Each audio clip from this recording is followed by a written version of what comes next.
Technology is killing our relationships. Now, I doubt if that statement is much of a shock to you, especially if you are parents or you have anything to do with children. Because it's really hard at times to have a relationship with a young person these days, or to engage them in conversation when all you can see is the top of their heads as they cradle the phone in their hands.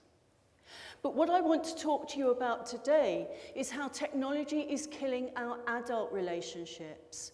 And by that, I mean our personal and intimate relationships. Only the other day, I saw a statistic on Facebook that said that here in the UK, we spend a massive 41% of our time staring at technology. My name is Lesley Downs, and I am a relationship coach. And what I'm talking to you about today is not a scene out of some futuristic movie. It's what I experience, I see and hear every day in my office. So let's imagine, just for a moment, that we have Mr. and Mrs. Smith sat here in front of us. Of course, that's not their real names for confidentiality reasons. Mrs. Smith, can I ask you, why are you here? What is going on in your relationship?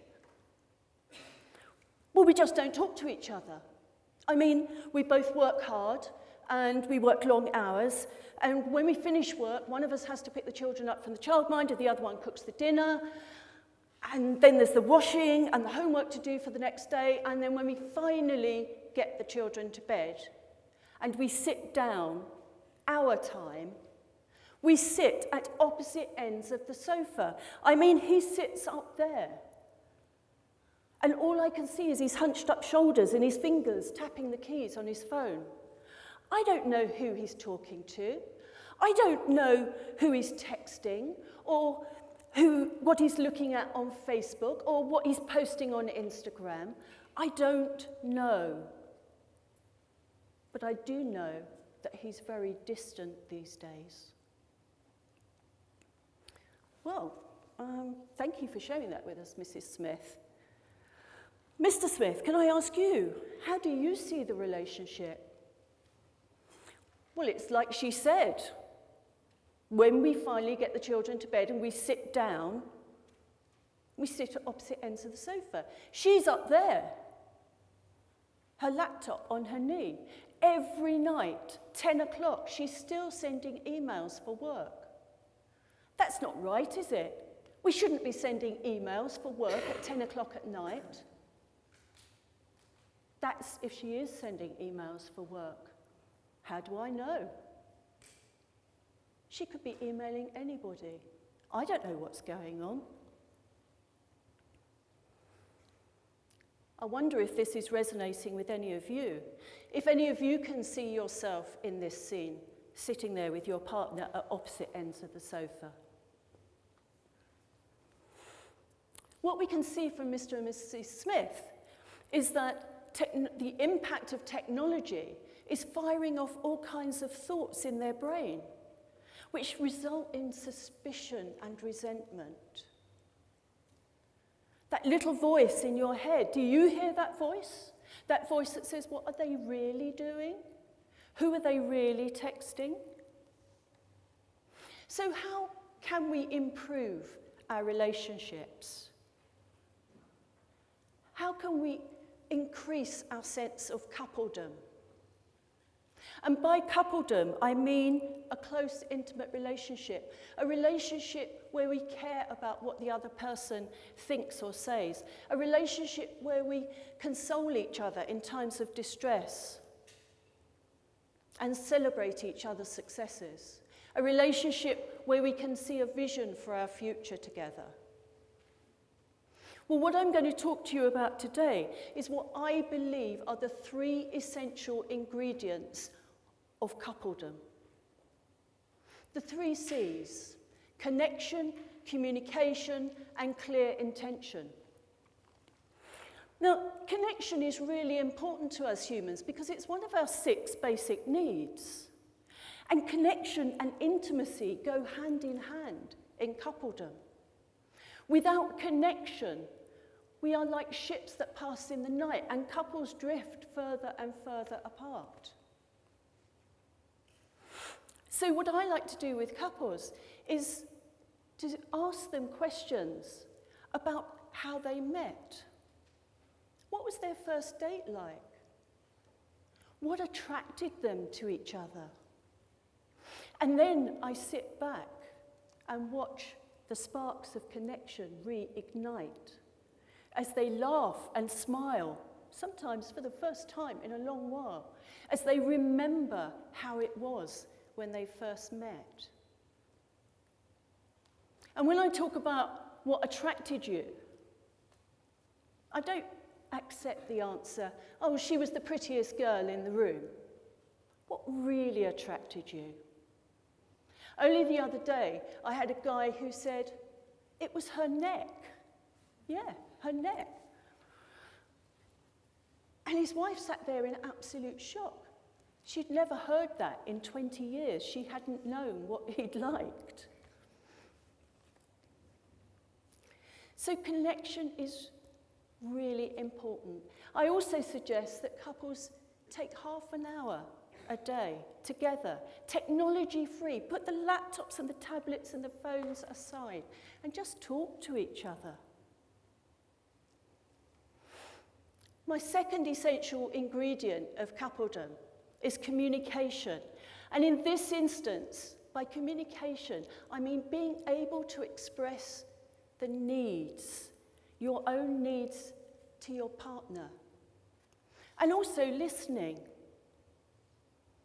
Let me ask you a question. Have you ever expected your partner to know what you want without having to tell them? Yeah, I can see some recognition there. It's ridiculous, isn't it? Expecting our partners to know what we want without telling them, and then getting angry and frustrated when they don't know. It's crazy. But I'm guessing most of us have been there.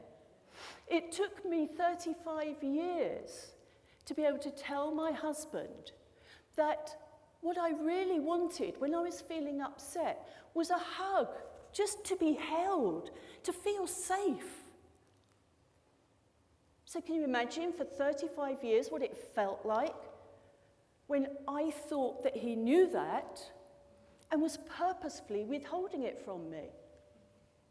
It led to all sorts of feelings of anger and resentment and arguments, which didn't need to happen. Now, I said communication was also about listening. Listening is our most primal connective sense.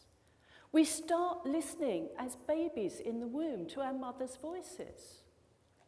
But I wonder how often you really listen to your partner's voice. I wonder how often. It's hard, isn't it? When you don't listen. I often work with couples on a listening exercise. And that's about learning to listen and then repeating back what the other person has said, and then checking in that you've understood it correctly, that you haven't made some assumptions, and then showing some empathy. Now, by empathy, I don't mean that you have to agree with what the other person is saying, just that you can put yourself in their shoes and see it from their point of view and understand that they might be feeling really upset and express that to them. I can see that that hurt you. That listening exercise is derived from the work of Harville Hendricks. And if you practice that on a regular basis, it can be truly transformational for your relationship. Trust me, I know, I've tried it.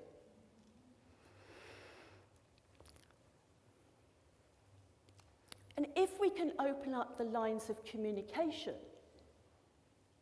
in a couple, then they can also start to think about their future and talk to each other about their dreams, their wishes, their desires.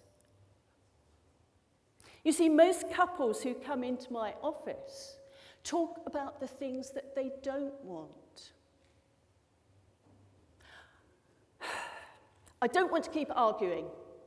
I don't want to feel like a single parent. I don't want to have to keep picking his boxer shorts up off the bedroom floor every day. I don't want a life without sex. And I don't want to keep doing this for the next 20 years. But here's the thing. Imagine for a moment that you are standing in your favourite supermarket on a busy Saturday morning, and in your hand you have a shopping list. I don't want eggs, I don't want sausages, I don't want butter, and I definitely don't want bread. It'd be pretty hard to do your week's shopping, wouldn't it? So why do we do that in our personal lives? Why do we go round with a list of things that we don't want? Isn't it better with your partner to create a list of things that you do want? To create your vision for the future? To have your clear intentions for what your relationship will look like as you go forward? I work with couples to do that, to create that shopping list of what they want in their relationship. It becomes a manifesto for their marriage. And I encourage them to put it up on the wall, on the fridge door, on the bathroom mirror, where they see it every day, and remind themselves of what they're trying to achieve as a couple. So, my top 3 tips for you today on how to improve your relationship, how to stop the detrimental impact of technology on your coupledom, how to put the magic back into your marriage. Number 1, just take half an hour a day together, technology-free. Spend it just talking. And number 2, you might want to spend that half an hour creating the intimacy in your relationship. Maybe doing the listening exercise that I described. And number 3, set those clear intentions for what you want together as a couple for your relationship.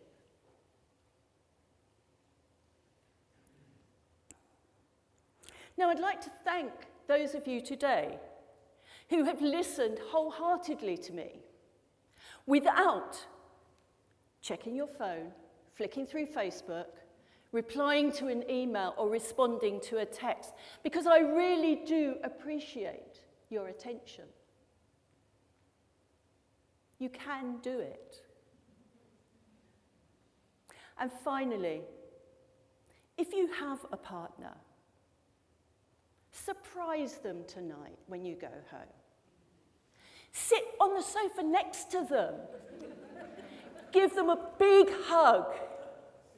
And leave your phone in the kitchen. Thank you.